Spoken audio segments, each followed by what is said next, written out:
और चलिए जयपुर की इस वक्त की बड़ी खबर आ रही है, आपको बता दें राज्य की भजनलाल सरकार जाएगी जनता के द्वार।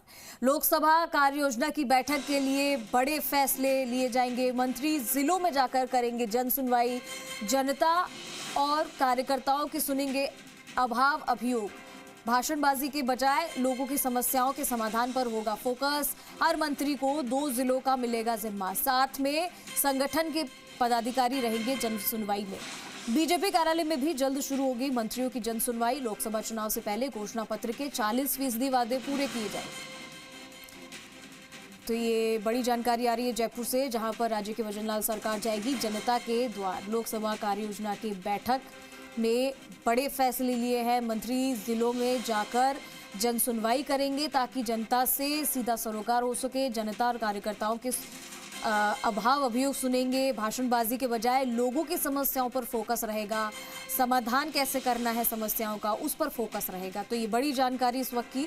और आपको बता दें कि हर मंत्री को 2-2 जिलों में बांटा जाएगा, 2-2 जिलों का जिम्मा दिया जाएगा ताकि वो इस काम को पूरा कर सके।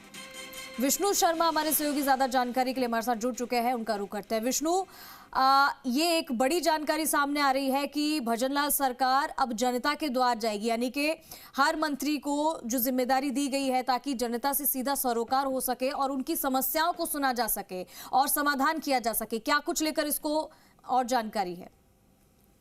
बिल्कुल चंद्रश्री, क्योंकि मुख्यमंत्री भजनलाल शर्मा की जो सरकार है वो अब जनता के द्वार जाएगी। बीजेपी ने ये फैसला लिया और जनसंकल्प पत्र में भी कहा था कि जनता के बीच रहेंगे मंत्री और वहां जनता की बात सुनेंगे। ये हर मंत्री यहाँ 2 जिलों का जिम्मा उनको दिया जाएगा जी। तो वो जिलों में जाकर लोगों के बीच रहेंगे, उनकी बात सुनेंगे, उसको नोट करेंगे। वहां भाषणबाजी नहीं होकर केवल जनता के बीच में जो आपसी संवाद है वो संवाद कायम करेंगे। और इसका फायदा कहीं ना कहीं लोकसभा चुनाव में तो मिलेगा ही मिलेगा, साथ में जो सरकार के जो कार्य है उनको दुरुस्तीकरण किया जा सकेगा। सरकार के जो कामकाज है उसको बेहतर कैसे किया जा सकेगा, इसको भी बल मिलेगा। तो ऐसे में ये कल जो लोकसभा कार्य योजना बनी थी, बैठक हुई थी, महामंथन हुआ, उसमें ये तय हुआ और उसमें करीब कई बातों पर मंथन हुआ। उनमें से एक बात ये भी थी कि क्योंकि अभी सरकार नहीं बनी है तो ऐसे में जो मंत्री अगर जिलों के बीच में जाएंगे, लोगों के बीच में जाएंगे, अलग अलग जिलों में जाएंगे तो वहाँ उनकी पकड़ बनेगी और साथ में लोगों से सीधा संवाद भी हो सकेगा।